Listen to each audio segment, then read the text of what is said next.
Herkese salam. Bu videoda sizlerle 6. sınıf riyaziyyat iş dəftərindən səhifə 22-dəki tapşırıqların izahlarına baxacağıq. Gəlin başlayaq. 10 nömrəli tapşırıqdan başlayaq. Yazılıb ki, sütunlu diaqramda qiymətləndirmənin nəticələri haqqında məlumat verilib. Tələb olunan nisbəti yaz və sadələşdir. Deməli, qiymətləndirmənin nəticəsi bizə verilib. Diaqram vasitəsilə verilib, sütunlu diaqram vasitəsilə. Diaqramdan görürük ki, baxın, qiymətlər verilib 2, 3, 4, 5 alanlar və şagirdlərin sayı, yəni 2 alan şagirdlərin sayı, 3 alan şagirdlərin sayı, 4, 5 alan şagirdlərin sayı. Gördüyünüz kimi burada şagirdlərin sayı 2 dənə yerdə qoyulub, 8 və 4. Biz digərlərində özümüz müəyyən eləməliyik. Baxın, 4-ə qədər burada 4 dənə sətir var. Ona görə hər sətrə bir şagird sayı düşər. Baxın, bura 1, bura 2. Bir dəqiqə. Yaxşı görünmür.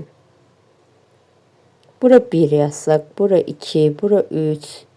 Buralar 4, 5, 6, 7. İndi görürsünüz ki, belə uyğun gəlir. Deməli, 2 alan şagirdlərin sayı neçə nəfərdir? 2 nəfər. Deməli, sütunlu diaqram əsasında müəyyən etdik ki, 2 alan 2 nəfər var. 3 alan şagirdlərin sayı 6 nəfərdir. 4 alan şagirdlərin sayı baxın 8 nəfərdir. 5 alan şagirdlərin sayı da 4 nəfər olduğunu görürük buradan. İndi uyğun nisbətləri yazmalıyıq və sadələşdirməliyik. A variantına baxaq. Yazılıb ki, 3 alan şagirdlərin sayının 4 alanların sayına nisbəti. 3 alan şagirdlərin sayı neçədir? 6. Deməli, 6-nın 4 alan şagirdlərin sayına nisbəti. 4 alan şagirdlərin sayı da 8-dir. Deməli, 6-nın 8-ə olan nisbətini yazmalıyıq. İndi bunu sadələşdirə bilərik. Çünki görürük ki, bu nisbətin hər bir həddini biz eyni bir ədədə bölə bilərik. 6 və 8 hər ikisi 2-yə bölünür. Ona görə bu nisbətin hər bir həddini 2-yə bölürəm. Və buna ekvivalent olan yeni bir nisbət almış oluram. 6-nı 2-yə böləndə alınır. 3, 8-i 2-yə böləndə alınır 4. Deməli, sadələşdirdim. Keçək B variantına baxaq. 2 alan şagirdlərin ümumi sayının 2 alanların sayının şagirdlərin ümumi sayına nisbəti. 2 alanların sayı neçədir uşaqlar? Baxın, 2 alan şagirdlərin sayı elə 2 nəfərdir. 2 alanların sayının şagirdlərin ümumi sayına nisbəti. Ümumilikdə neçə şagird var? Baxaq. 2 alan şagirdlərin sayı 2 nəfərdir. 3 alan şagirdlərin sayı neçə nəfərdir? 6 nəfər. Baxın, bu nəfər n yazdıqlarımı toplayıb ümumi şagirdlərin sayını taparıq. 4 alan şagirdlərin sayı 8 nəfər. 5 alan şagirdlərin sayı da 4 nəfərdir. İndi gəlin bunları toplayaq. Bunları toplayanda 2 üstə gəl 6, üstə gəl 8, gəl 4. 2 üstə gəl 6, 8 eləyir. 8 üstə gəl 8, 16. 16-nın da üstünə 4 gələndə alınır 20. Deməli, ümumilikdə 20 nəfər şagird var. 2 alanların sayı 2, ümumi şagirdlərin sayı da 20. 2-dən 20-yə nisbəti. İndi gəlin bunu sadələşdirək. Görürük ki, bu nisbətin hər bir həddini biz 2-yə bölüb daha da sadə nisbət ala bilərik. 2-ni 2-yə böləndə alınır 1, 20-ni də 2-yə böləndə alınır 10. Beləliklə sadələşdirdik. Keçək C variantına. 5 alanların sayının 5 almayanların sayına nisbəti. Neçə nəfər 5 alıb? 4 nəfər. 5 alanların sayı 4-dür. 4-ün 5 almayanların sayı. Baxın, 5 alanları çıxdı, qalanların sayını toplayaq. 2 üstə gəl 6 üstə gəl 8. Bu da eləyir 2 üstə 6, 8, 8 üstə 8, 16. 4-ün 16-ya nisbəti. Gəlin sadələşdirək. Nisbətin hər bir həddini bölək 4-ə, 4 4-ə bir dəfə bölünür, 16 4-ə 4 dəfə bölünür. Beləliklə sadələşdirdik. D variantına baxaq. 4-dən aşağı qiymət alanların 3-dən yuxarı qiymət alanların sayına nisbəti. 4-dən aşağı. 4-dən aşağı qiymət alanlar, yəni 2 və 3 alanlar nəzərdə tutulur. 2 alanlar 2 nəfər, 3 alanlar 6 nəfər var. Bunların sayı ümumilikdə neçə nəfərdir? 8 nəfər. Deməli, 4-dən aşağı qiymət alanların sayı 8. Və 3-dən yuxarı qiymət alanların sayına nisbət deyir. 3-dən yuxarı qiymət alanlar, yəni 4 və 5 alanların sayı ümumilikdə neçə nəfərdir? 4 alanlar 8 nəfər, 5 alanlar 4 nəfər. 8 də 4, 12. Yəni 8-in 12-yə nisbəti. Gəlin bunu da sadələşdirək. Nisbətin hər iki həddini 4-ə bölə bilərik. 8 4-ə 2 dəfə bölünür. 12 4-ə bölünür 3 dəfə. Beləliklə bunu da sadələşdirmiş olduq. Keçək 11 nömrəli tapşırığa. Yazılıb ki, hər bir stəkan alma şirəsinə 2 stəkan üzüm şirəsi qarışdırmaqla qarışıq meyvə şirəsi hazırlanır. Ekvivalent nisbətlər yazmaqla cədvəli tamamla və cədvələ əsaslanaraq suallara cavab ver. Baxın, deməli qarışıq meyvə qarışığı, meyvə şirəsi qarışığı hazırlayırlar və hər bir stəkan alma şirəsinə 2 stəkan üzüm şirəsi tökürlər. İndi baxın, birincidə göstərilib cədvəldə. 1 stəkan alma şirəsinə 1 stəkan üzüm şirəsi tökülür. Yəni bunlar qarışdırılır, bir yeni şirə alınır. İndi daha sonra yazılıb ki, 2 stəkan alma şirəsi, üzüm şirəsi yazılmayıb neçə stəkan. 1 stəkan alma şirəsi ilə 2 stəkan üzüm şirəsi qarışdırılır. Gördüyünüz kimi ondan 2 dəfə çox. Deməli, üzüm şirəsi də alma şirəsindən 2 dəfə çox olmalıdır. Yəni burada da 4 olacaq. 2-dən 2 dəfə çox 4. Gəlin bunu nisbət kimi yazaq. Baxın, alma şirəsinin üzüm şirəsinə nisbəti necə olur? 1 bölünsün 2 nisbətindədir. Yəni hər bir stəkanı alma şirəsinə 2 stəkan üzüm şirəsi tökülür. Onda buna ekvivalent olan nisbət, baxın, alma şirəsi 2 stəkandır. 1-i 2-yə vurmuşuq. Yəni nisbətin birinci həddini 2-yə vurmuşuq. Əgər birinci həddi 2-yə vurmuşuqsa mütləq buna ekvivalent olan nisbət almaq üçün ikinci həddi də 2-yə vurmalıyıq. 2-ni də 2-yə vuranda alınır 4. Yəni hər 2 stəkan alma şirəsi ilə biz 4 stəkan üzüm şirəsi qarışdırmalıyıq. Daha sonra keçək digərinə baxaq. Baxın. Alma şirəsinin üzüm şirəsinə nisbətini yenə də yazıram. 1-in 2-yə nisbəti. Daha sonra bizə də alma şirəsi verilməyib, amma üzüm şirəsi verilib. 6 stəkan. Baxın, burada x yazıram, naməlumdur tutaq ki, və yaxud da hər hansı bir boşluqdur. Boşluğu dolduraq. 1-in 2-yə nisbəti bərabərdir hər hansı bir ədədin 6-ya nisbəti. İndi bu ədədi tapmalıyıq. Yəni tapmalıyıq ki, hər bir stəkan alma şirəsini 2 stəkan üzüm şirəsi qarışdırılırsa, bəs 6 stəkan üzüm şirəsi ilə neçə stəkan alma şirəsi qarışdırılacaq? Baxın, nisbətin ikinci həddini 2-ni 3-ə vurublar, alıblar 6. Deməli, birinci həddində 3-ə vurmalıyıq. 1-i də 3-ə vuranda alınır 3. Deməli, hər 3 stəkan alma şirəsi ilə 6 stəkan üzüm şirəsi qarışdırılmalıdır. Daha sonra baxaq, yenə də nisbəti yazıram. 1-in 2-yə nisbəti bərabərdir. 4 stəkan alma şirəsi qarışdırılır neçə stəkan üzüm şirəsi ilə. Yəni, 4-ün tutaq ki, hər hansı bir boşluğa nisbəti, boşluqdakı ədəd tapaq. 1-i 4-ə vurublar, alıblar 4. Deməli, nisbətin birinci həddini 4-ə vurmuşuqsa, ikinci həddi də 4-ə vurmalıyıq. 2-ni də 4-ə vuranda alınır 8. Deməli, 4 stəkan alma şirəsi ilə 8 stəkan üzüm şirəsi qarışdırılmalıdır. Daha sonra sonuncunu yazaq. 1-in 2-yə nisbəti bərabərdir. Alma şirəsi 5 stəkandır. Baxaq, 5 stəkan alma şirəsi ilə neçə stəkan üzüm şirəsi qarışdırılmalıdır. 1-i 5-ə vurublar, alıblar 5. 2-ni də 5-ə vurmalıyıq, almalıyıq 10. Deməli, 10 stəkan. Beləliklə, ekvivalent nisbətlərdə yazdıq. Ekvivalent nisbətlər elə nisbətlərdir ki, yəni nisbətin hər bir həddini sıfırdan fərqli eyni bir ədədə və ya vurduqda və ya böldükdə həmin həddə ekvivalent olan yeni bir nisbət almış oluruq. Mən də burada hər hansı bir həddini, məsələn, sonuncuna baxaq. Tutaq ki, nisbətin birinci həddini 5-ə vurdum. Daha sonra ikinci həddi də mütləq 5-ə vurmalıyam ki, bunlar bir-birinə ekvivalent olsun.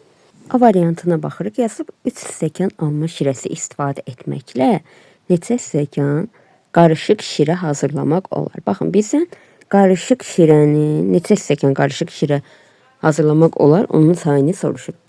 Biz bilirik ki, 1 stəkan, deməli, 1 stəkan alma istifadə edən zaman, alma şirəsi istifadə edən zaman, biz ümumilikdə 1 stəkan qarışıq meyvə alırıq. Baxın, şəklə diqqətlə baxın. 1 stəkan balaca stəkan alma şirəsi, 2 dənə balaca stəkan üzüm şirəsi qarışdırılıb, ümumilikdə 1 dənə böyük stəkan qarışıq meyvə şirəsi alınıb. Deməli, biz 1 stəkan alma, bax, 1 stəkan alma yazıram. Şirəsi istifadə edən zaman biz 1 dənə böyük stəkan qarışıq meyvə şirəsi hazırlamış oluruq. Bizə deyir ki, bəs 3 stəkan alma şirəsi istifadə etməklə 3 stəkan da alma şirəsi istifadə etsək, təbii ki, deməli 3 böyük stəkan qarışıq şirə hazırlamış olarıq. Bundan 3 dəfə çox. Belə. Cavabımız oldu 3 stəkan qarışıq şirə hazırlamaq olar. Daha sonra bizə verilir burada B variantına baxaq. Deyilir ki, 4 stəkan alma şirəsinə 6 stəkan üzüm şirəsi qarışdırılıb. Qarışıq şirənin düzgün hazırlanması üçün daha neçə stəkan üzüm şirəsi əlavə edilməlidir? Baxın, bayaq qeyd etdim ki, 4 stəkan alma şirəsi olarsa, deməli 8 stəkan da üzüm şirəsi olmalıdır. Çünki bunlar 1-2 nisbətindədir axı. Baxın, 4 ilə 8-in nisbəti hər bir həddi 2-yə 4-ə bölsək alarıq ki, 1-2 nisbətində olur. Yəni, üzüm şirəsi sayı isə belə alma şirəsinin sayından 2 dəfə çox olmalıdır. Deməli, 4 stəkan alma şirəsi istifadə edilirsə, deməli 8 stəkan üzüm şirəsi istifadə etməliyik. Və bizə deyir ki, burada deməli 6 stəkan üzüm şirəsi qarışdırılıb. Əlavə neçə stəkan da üzüm şirəsi tökmək lazımdır ki, düzgün qarışım alınsın. Təbii ki, 8-dən çıxarıq 6-nı bərabərdir 2. Deməli, əlavə 2 stəkan da əlavə etməliyik ki, ümumilikdə 8 stəkan üzüm şirəsi alınmış olsun. Daha sonra bizdən soruşur ki, C variantında 15 stəkan qarışıq şirə hazırlamaq üçün hər şirədən neçə stəkan götürülməlidir?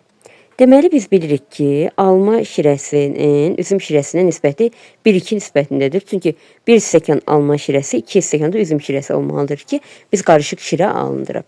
Deməli, alma şirəsinin, baxın, üzüm şirəsinə nisbəti 1-in 2-yə nisbətidir. Ümumilikdə edir ki, 15 stəkan qarışıq şirə hazırlamaq üçün. Deməli, mən yazıram ki, baxın, 1K + 2K bərabərdir 15. Buradan da toplasam 1K ilə 2K-nı cəm edir, 3K bərabərdir 15. Buradan K-nı tapıram, K alınır 5. Burada 1K uşaqlar alma şirəsinin alma şirəsini göstərir. 2K da üzüm şirəsini. Çünki alma şirəsinin üzüm şirəsinə nisbəti 1-2-də axı. İstənilən nisbətdə olar, amma ümumilikdə sonda sadələşdirsək 1-2 nisbətində alarıq. Ona görə burada biz bunları 1K, 2K ilə işarə edə bilərik. 1K, 2K nisbətində olduğuna görə 1K ilə 2K-nın cəmi ümumilikdə bizə deyir axı 15 stəkan qarışıq şirə. Ümumilikdə bunları cəmlədim, 15-ə bərabərlədim. Buradan K-nı tapdım ki, 5. K nəyin göstəricisidir? Alma şirəsinin, baxın, alma şirəsinin üzüm şirəsinə nisbəti 1K-nın 2K-ya nisbəti idi. İndi K-nı 5 tapdımsa, deməli alma şirəsi 1 vurulsun 5, yəni 5 stəkan, üzüm şirəsi isə 2 vurulsun 5, yəni 10 stəkan olmalıdır. Baxın, ümumilikdə bunları cəmləsək, alarıq ki, 15 stəkan. Ümumilikdə 15 stəkan bizə şirə lazım olur. Baxın, burada da bayaq qeyd etdim ki, baxın, cədvələ əsasən də əslində müəyyən eləyə bilərsiniz. Daha rahat tapmaq istəyirsinizsə, cədvəli doldurduq bayaq. Burada dedik ki, əgər 5 stəkan alma şirəsidirsə, bunun üçün biz 10 stəkan üzüm şirəsi tökməliyik. Baxın, burada 3-dür, burada 4-dür. İndi bir-bir bunları toplasaz, baxsaz hansında ümumilikdə 15 stəkan şirə lazım olur. Təbii ki, ən sonuncusunda, yəni deməli, hər şirədən deyir ki, neçə stəkan götürülməlidir. Yazırsınız ki, 5 stəkan alma şirəsi, 10 stəkan da üzüm şirəsi götürülməlidir. Cədvələ əsasən də müəyyən edə bilərsiniz. Belə. Daha sonra bundan sonra davam edək. Ən sonuncu tapşırığımıza baxaq. Sonuncu tapşırıqda bizə nə deyilir? Deyilir ki, təhlükəsizlik şərtlərinə əsasən çimərlikdə hər 20 nəfər üçün 3 xilasedici olmalıdır. Ekvivalent nisbətlər yazmaqla cədvəli tamamla və suallara cavab ver. Deməli, hər 20 nəfər üçün 3 dənə xilasedici lazımdır. Xilasedicilərin sayının, baxın, X yazıram. Deməli, istifadə edən adamların sayı, deməli, çimərlikdən istifadə edənlərin sayı. I yazıram, yəni insanların sayına. Nisbətini yazaq. Baxın, 3-ün 20-yə nisbəti verilib bizə. Deməli, hər 20 nəfər insan üçün 3 dənə xilasedici lazımdır. Ona görə xilasedicilərin insanların sayına olan nisbətini 3-ün 20-yə nisbəti kimi yaza bilərəm. Daha sonra bizə verilir ki, xilasedicilərin sayı baxın 6-dır. Bəs insanların sayı neçə olar? Bunu tapmaq üçün baxın, düşünün ki, biz dedik ki, nisbətin hər hansı bir həddini, nisbətin hədlərini eyni bir ədədə vurduqda və ya böldükdə bu nisbətə ekvivalent olan yeni bir nisbət almış oluruq. İndi bizə deyir ki, ekvivalent nisbətlər yazmaqla cədvəli tamamla. Gəlin yazaq. 3 böl 20-yə ekvivalent olan nisbətləri yazıram. Baxın. Burada verilib ki, dediyim kimi xilas edicilərin sayı 6-dır. Deməli düşünürsünüz ki, xilas edici 3 idi, 6 olub. Yəni 3-ü 2-yə vurmuşuq ki, 6 almışıq. Deməli insanların sayı da 2-yə vurulmalıdır. 20-ni də 2-yə vuranda alınır 40. 40 alınır. Deməli 3-ün 20-yə nisbəti ekvivalentdir 6-nın 40-a nisbəti. Deməli hər 40 nəfər insana 6 dənə xilas edici lazımdır. Daha sonra təzədən yazıram. Xilas edicinin insanlara nisbəti bilirik ki, 3-ün 20-yə nisbətidir. İndi bizə burada verib ki, çimərlikdən istifadə edənlərin sayı, yəni insanların sayı 60-dır. Baxın, bura 60 yazıram. Çünki bu xilas edicilərin, baxın, insanların sayına nisbətidir axı. İnsanların sayının hissəsində 60 yazıram. İndi 3-ün 20-yə nisbəti bərabərdir hansısa bir ədədin 60-a nisbəti. Görürük ki, burada nisbətin ikinci həddini, yəni 20-ni 3-ə vurub 60 alıblar. Deməli, birinci həddi də 3-ə vurulmalıdır. 3-ü də 3-ə vuranda alınır 9. Deməli, 9 dənə xilas edici lazımdır. Hər 60 nəfər insana 9 xilas edici lazımdır. Ən sonuncuna baxaq. 3-ün 20-yə nisbəti bərabərdir 12-nin nəyə nisbəti? Deməli, 12 burada xilas edicilərin sayıdır. Birinci nisbətdə xilas edicilərin sayı burada 3-dür. 3-ü 4-ə vurub 12 almışıqsa, deməli 20-ni də 4-ə vurmalıyıq. 20-ni də 4-ə vuranda alınır 80. Deməli, insanların sayı da oldu 80. Hər 80 nəfərə 12 xilas edici lazımdır. İndi gəlin bu variantlara bir-bir baxaq. Baxaq bizdən nə soruşulur. Deyilir ki, 40 nəfərə görə 6 xilas edicinin olması təhlükəsizlik şərtlərinə uyğundurmu? Bəli, uyğundur. Çünki dediyimiz nisbətə əsasən hər 40 nəfərə baxın 6 xilas edici düşməlidir. 40 nəfərə görə 6 xilas edicinin olması təhlükəsizlik şərtlərinə tam uyğundur. Bəli, burada yazırsınız ki, bəli. Daha sonra çimərlikdə 80 nəfər dincəlir. 80 nəfər dincəlir və 10 nəfər xilas edici nəzarət edir. Təhlükəsizlik şərtlərinə görə xilas etmə işlərinə daha neçə nəfər cəlb olunmalıdır? Gördüyünüz kimi cədvəldə qeyd etdik ki, 80 nəfər insan üçün 12 xilas edici olmalıdır, amma bizə 10 dənə xilas edici verilib. Neçə nəfəri çatmır? Deməli, 12-dən 10-u çıxıram, qalır 2. 2 nəfər. 2 nəfər deməli, xilas edici əlavə olaraq cəlb olunmalıdır. Burada da oldu cavab 2. Beləliklə, səhifə 22-dəki tapşırıqların izahlarına da baxdıq. Kanala abunə olub, videoları bəyənməyi unutmayın. Sağ olun.